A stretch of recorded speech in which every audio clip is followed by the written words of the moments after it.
Start as a church tradition.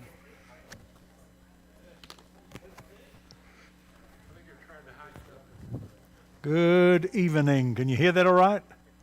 All right.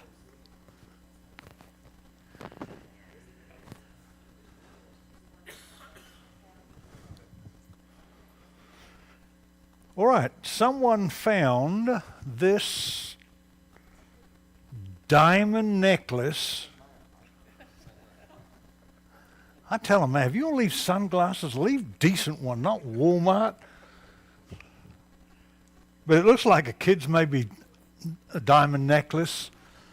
And so what I'll do is I'll put that up on the pulpit. And if you know of someone, and maybe it'll remind me Sunday to re-announce.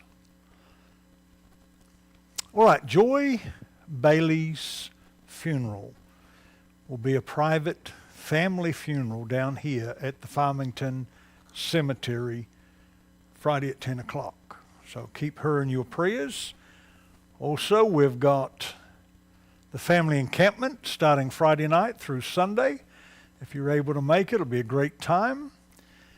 And Sunday at 5 o'clock, we have Praise in the Park. And Luke and I started that a long time ago with the idea of getting all the churches, the smaller churches, together. To me, it's awfully sad when you've got congregations, 5-10 miles apart, and we don't even know each other. That's sad. And so we started it for that, and then we drew Hootie in and got them involved in it. And then for several years we didn't have it. So it's a lot of fun. It's different. Yeah, bring a good cheer and some water. And I don't know what they will do, but it was always understood that if it was rained out, and it had been one year that we just had it here. So that will be Sunday evening at 5 o'clock if you'd like to go. All right, turn over to the book of Ezekiel, chapter 5.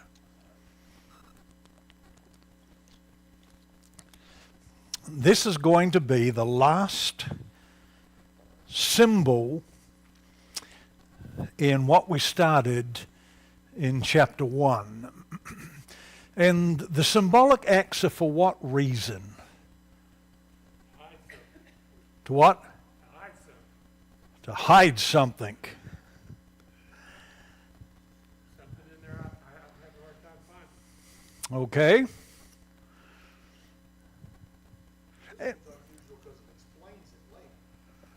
All right, the latter part of the chapter explains exactly what's going to happen, which in most cases is relatively rare.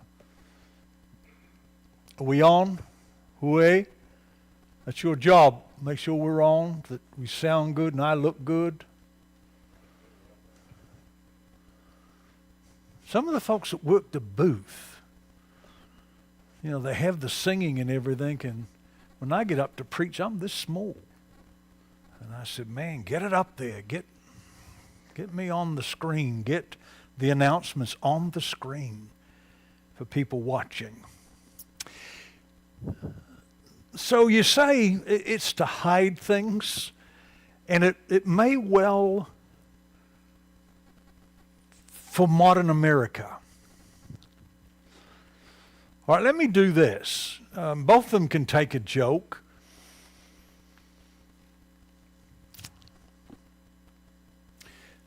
Look at Jeff.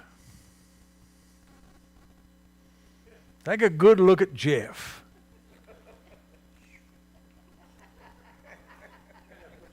What do you notice? Huh? What do you notice about Jeff? From the 60s.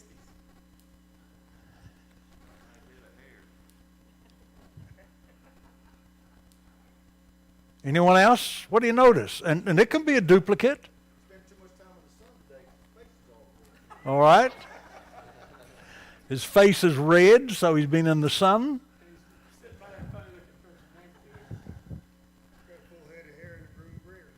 All right, he's got a full head of hair and a groomed beard. Anyone else? When you look at Jeff, what do you notice?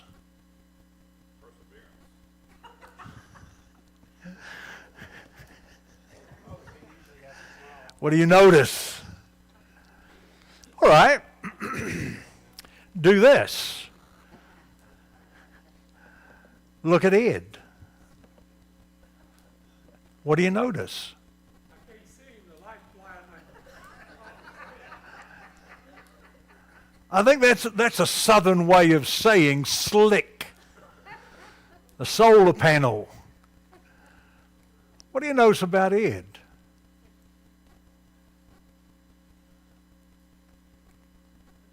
You look at Jeff, his body language right now, he's closed up.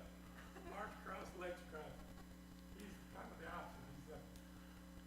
What do you associate a full head of hair and a beard? I mean, some people it's kind of scratchy like mine. Others, I mean, they a week and it's your family. Charles is like that. They have a very thick beard.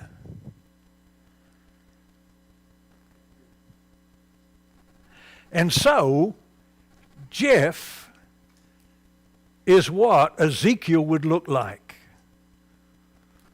Because God would say to Ed, now, shave your... Wait just a minute, let me find someone else.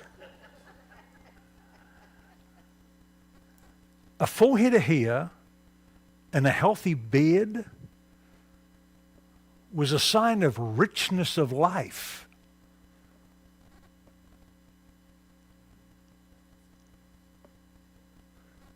And so when a man, and let's notice this, and let's read it in chapter 5, and you've got to.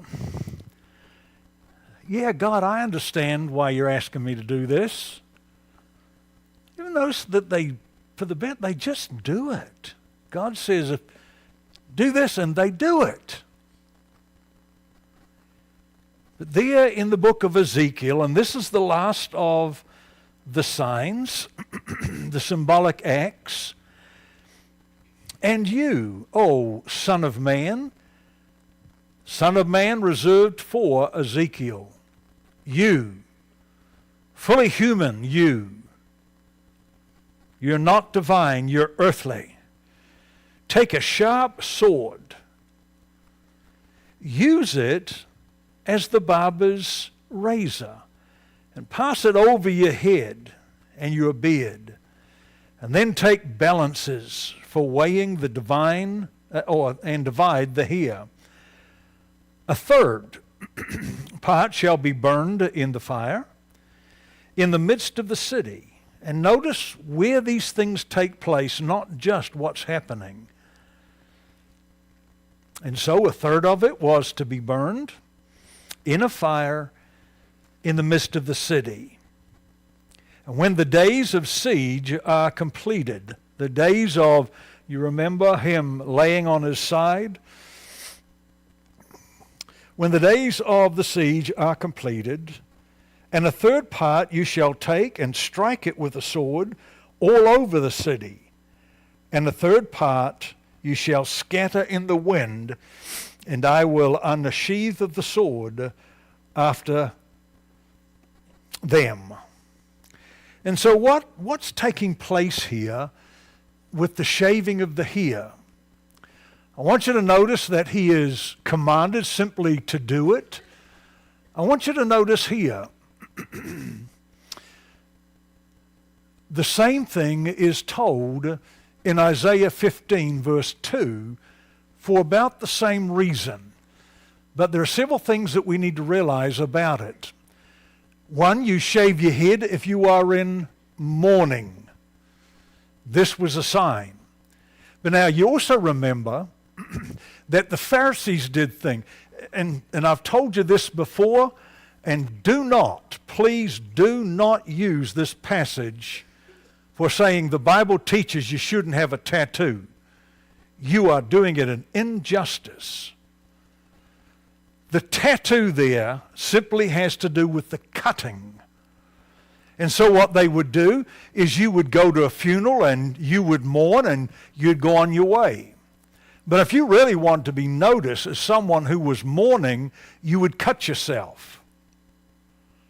That is the word tattoo there. And so when we use that idea, this forbids tattoos, we are incorrect in using that scripture.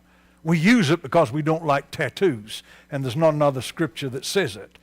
And so the idea there was when they were mourning, they cut themselves. Why?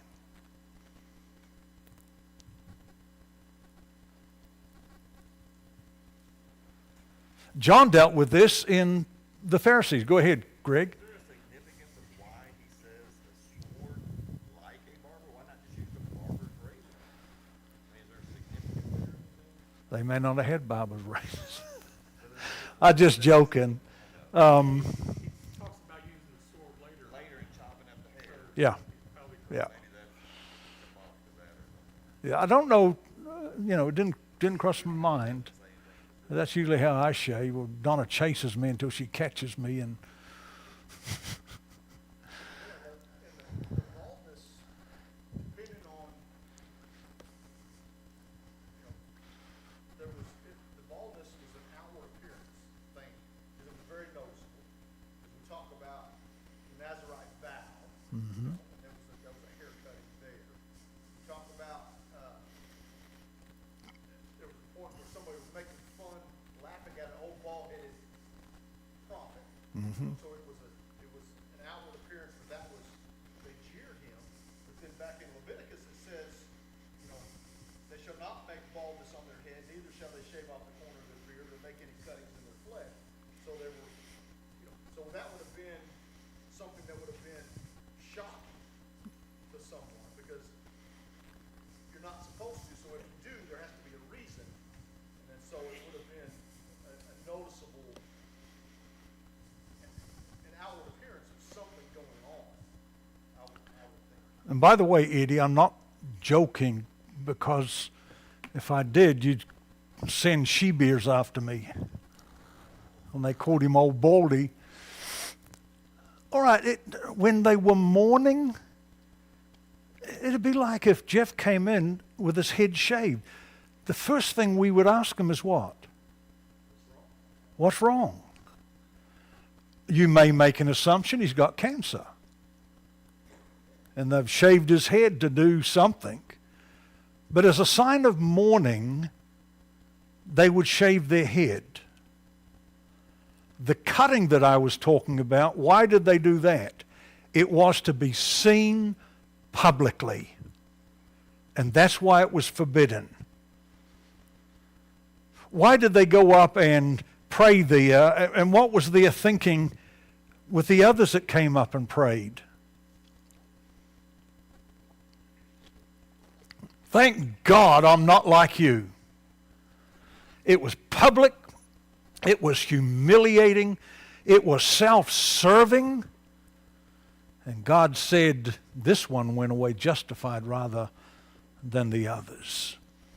And so the cutting there, the tattoo, has to do with being seen publicly and someone saying, man, they are really grieving over this. And so the shaving of the head, the cutting, had to do with mourning. Every head is shaved and every beard cut off, and all the hands are gushing. And around the wrist is sackcloth. Again, you have to do with mourning. When you saw that, you knew what was going on. But also you find, as has been already stated, when someone shaved their head and there was not the reason, it was a disgrace. Little Macy, when Macy was up here, Macy was probably 7 or 8. And as we drove by a young boy, long hair, and little me, and no discussion, no nothing. She said, "Granddaddy, you just can't tell anymore." There ought to be a difference.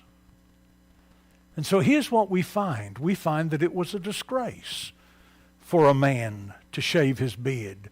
And they had down the side, there were certain areas you could not cut. And so it could be a sign of disgrace. But also Leviticus 21 verse 5 says, "And they shall not make bald patches on their heads, nor shave off the edge of their beards, nor make any cuts in their body," as John brought it up. The reason was, in this particular case, you've got a public spectacle. It's like us bragging about going to church every week, and yet Monday and Tuesday, if the world was around us, they really wouldn't know that we were Christians. Have you ever had anyone, for no reason, seemingly just said, "Well, you're a Christian, aren't you?" Have you ever had that happen?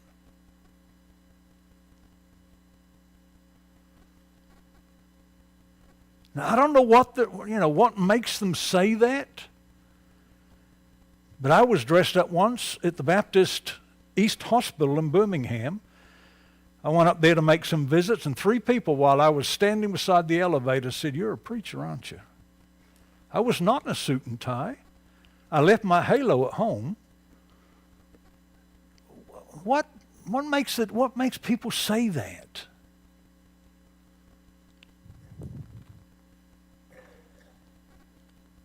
They kind of see something different. Do what? They see something different. There's something different about it. What? Aura? Yeah. Joe and I were just talking about this the other day. I said, I've only met a handful of people in my life that had that aura that when I saw them, I knew that they had peace and were Christians. Mm-hmm. I said, it's a shame. We were talking about, I said, it's a shame. And I'm not there. But that's what my goal is, to get to where people see me and say, that man's got Christ like he's a Christian. No matter what. Uh-huh. Yep. And I think a lot of that comes with age. I am far more at peace now than I ever have been. Just with life in general.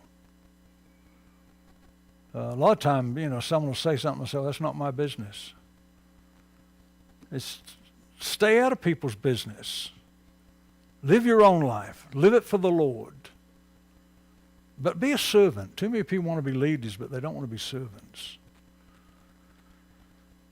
All right, what was the purpose then? What was the purpose of God sending Israel out into different nations? And we're not talking captivity. No, we're not talking about punishment. You have the dispersion of the Jews after Pentecost in Acts 7, 8. And as they were going, what were they doing? They were teaching and preaching.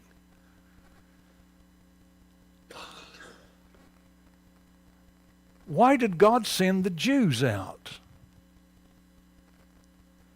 And by the way, you have just about always had a parallel world living in Bible times. The Ming dynasty goes back, and it's parallel to it. It's not dealt with, but it's parallel to it. What was God's purpose in sending His children out into different nations? Do what? They were the chosen. They had the knowledge of God, but what were they supposed to do with it? What'd you say? Tell others and show others. I can do all the talking I want, but if my lifestyle and my behavior doesn't back up what I'm saying, is it going to do any good? Not at all. And so the Jews had a purpose. The Hebrews had a purpose. And that was to bring people to God the Father. Now what you're going to be doing is you're going to be looking at a people that infuriated God. They rose the anger of God. They rose the wrath of God. They rose him to a point where he said, I'm going to destroy 2/3 of you, and I have no pity whatsoever for you, and you're my people. You've got to be bad to be able to affect God in that way. And so there in verse 1 you have God commanding. Now what was, and if supposedly you have read this chapter, what do you find about the thirds? The first part was to be burned. I want to know how they got separated. How did you end up in the third that actually didn't perish? Mm-hmm. This makes me wonder, was there 3 levels of bad? Was there some of each tribe in each of the 3 categories? And where does the blame lie for categories? Because you saw God had zero mercy. Zero mercy. Mm-hmm. Even on the ones that didn't perish, he didn't have. The only mercy he showed basically was they got away with their life. Okay, and that's it. They were still punished, Yeah. just in a different way. Any of you ever been to a motorcycle, like a 3-day or a 4-day motorcycle show where you camped out?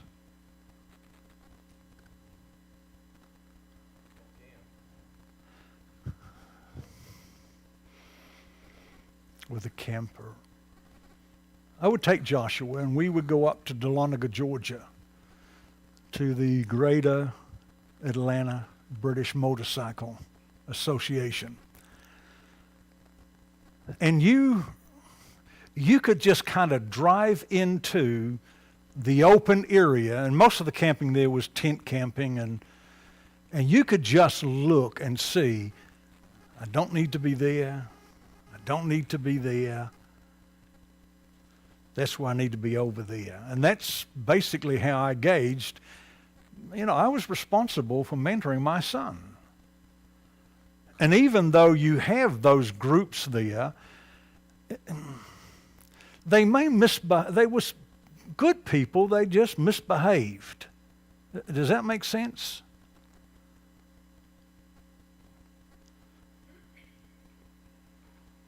And I wonder, John, if it's not, like that good Jews stayed closer to good Jews.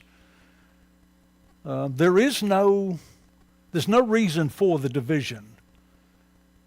It was all of them. And God broke them up into 3 different groups. Zechariah 13, verse 8 beginning. And the whole land declared the Lord, 2/3 shall be cut off and perish, and 1/3 shall be left alive. And I will put this third into the fire and refine them. What does that remind you of? Be thinking about it. As one refines silver, and tests them as gold is tested. They will call upon my name, and I will answer them. And I will say, they are my people, and they will say, the Lord is my God. There's the dividing again of that particular number. Third is refined as, that's one of the things I noticed in Ezekiel, you don't have that. No. God will say they are my people. It's just, you're outcast and that's the as you read it and look at the wording of the end of it, but also the time. You know, God, if you had to have an application here, you're going to find that evil is going to be punished. God takes his time, but there's going to be punishment for misbehavior. We like the word mistakes better, but usually they're not mistakes. We know better. We just, in rebellion, we do what we want to do. And so you've got the 1/3 that is in the city, and they are destroyed immediately. The second third group are those that are living around the city. And there were more living around cities usually than in cities. You know, when we think of a city, we think of Nashville or Fort Smith, and that's not what we're talking about. We're talking about small cities. And so you have the other third that are outside the city, and they are going to be destroyed. And then he's told there's going to be another group, and out of that group, you take some of the here and do what with it? It was cut up with a sword, and he was to do what with some of the here? Bind it on his robe, a safe place. And so you've got a third that are going to be destroyed. You're going to have a third that are going to be destroyed outside of the city, and then a third is going to be taken away into captivity, but they're going to be punished.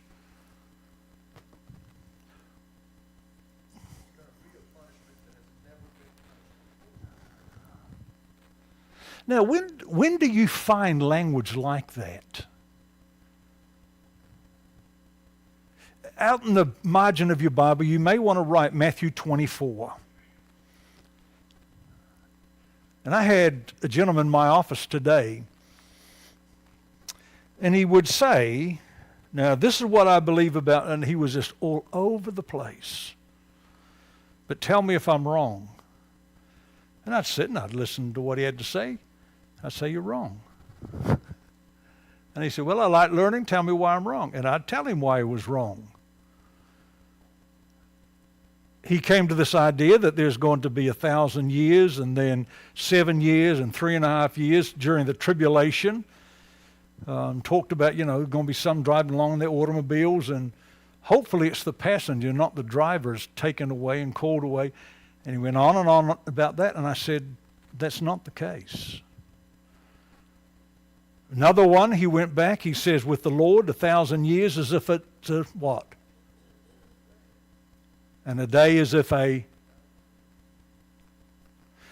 Peter used that expression for a purpose.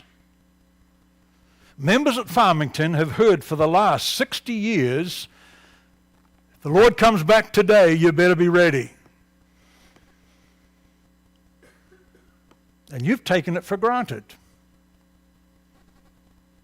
Well, 60 years is 60 years. I've heard that for 60 years, and he still hasn't come. I don't think he is coming. The response for that was they had taken it for granted. And they're simply told, God's not on your time schedule. He does not say that a day represents 1,000 years and 1,000 years represents a day, and then take that back to the book of Genesis, which this fellow did with creation. Between verses 1 and 2, you've got the gap theory. And I said, the problem with the idea of 1,000 years, we don't know how long that day was. The first day, the Hebrew word yom means day, 24 hours. The Bible even says that sunrise, sunset, and the next day, and the next day. You folks that pay $150 to keep your yards green, and they come around, they spray it, and they...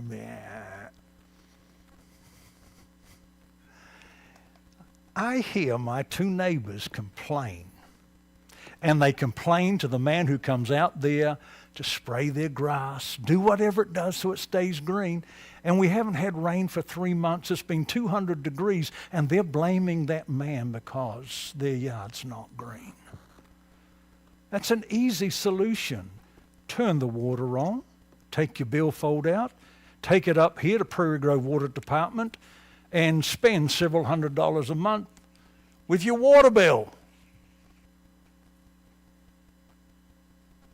Donna is mad at James Spann, who has been the weatherman in Birmingham for 100 years, because they've got bad weather coming through with a hurricane this weekend or this Saturday, and they want to ride. I'm not mad at James Spann. Did I say Donna? Yes. Rachel. Yeah, you know. Rachel put on there, and I don't know whether you saw my post on it.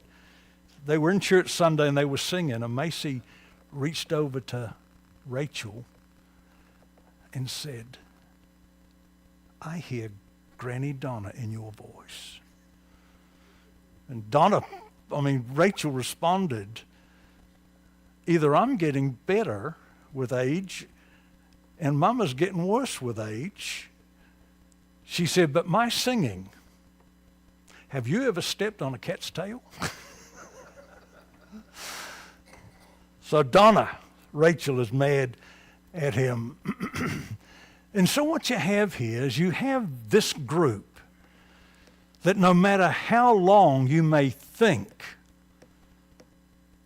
and let's just say that the church started here 200 years ago. They have heard for 200 years, in several generations, the Lord's coming, the Lord's coming, the Lord's coming, the Lord's coming. And what's our tendency?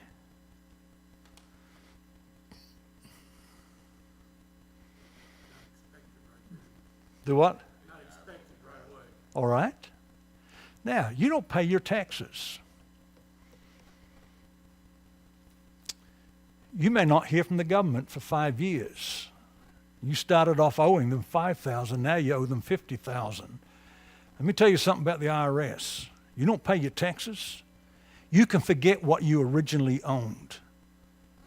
And we're talking about one of our sons. And he did pay. We had proof that we paid. But their penalties and their interest rates will bankrupt you.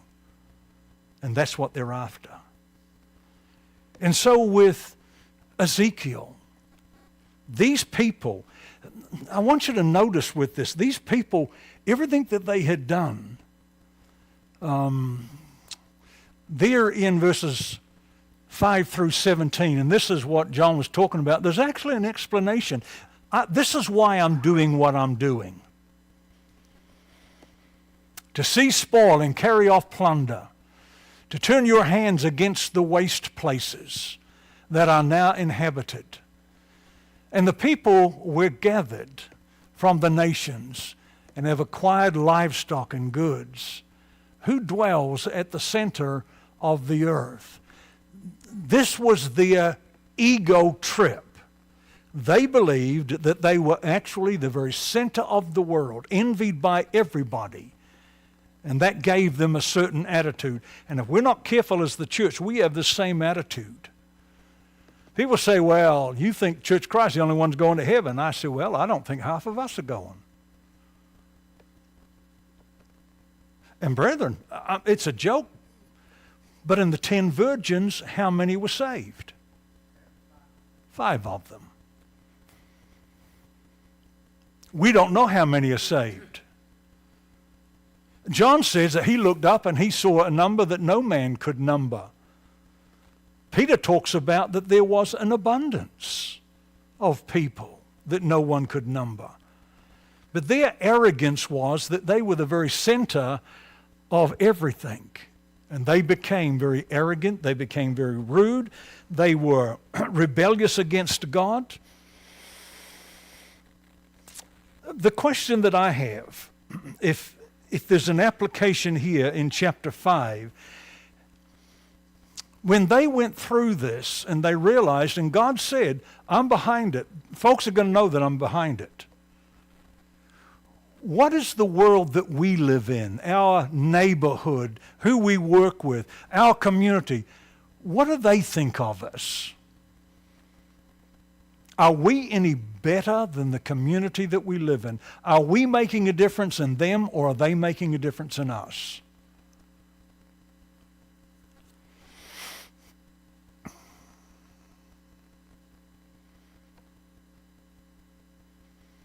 Why are we here?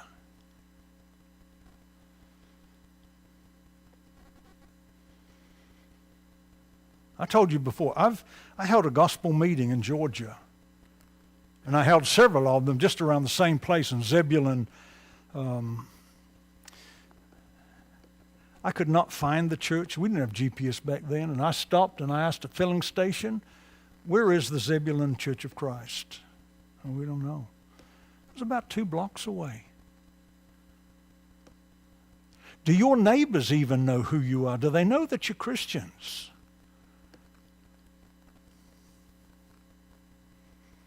And if not, why not? We've got cards out there. Now, on one side of me, I have a Karen. On the other side, they just sold the house. They're having the house painted. And Bob, I went over and I mowed the yard. There was no one there, so they couldn't say, you cut it too short. And when they come, I'm going to introduce myself, who I am, and invite them to come here and visit with us. But what have they got to see in me? If Karen, and I have been, she has pushed every button, and I've had to pull out Christ.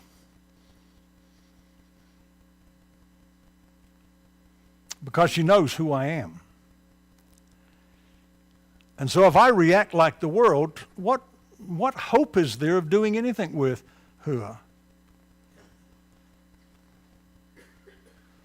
Now, how many of you invited people to come and to be a part of the body of Christ, get to know, come to class, and it's been years before they come? And then all of a sudden they walk in and you fall out dead. It happens. You may have lived such a life, like Greg was saying, being a person of peace no matter what, and something comes up in their life and they remember you. They remember your peace. They remember how you behave. And brethren, we just absolutely don't know from day to day what doors God opens. And you and I may not be able to bring people through the door, but let's not close that door. And this is what the Jews did. They were an arrogant, rebellious people against a God who loved them desperately. We ought to be the same. All right, next week we will be in Ezekiel chapter... Rick? 6. You got it. And probably the hair that was cut in 5 blew over into 6. I don't know. We didn't even talk about the father's going to eat your sons. All right, we'll deal with that first thing next. Look at cannibalism.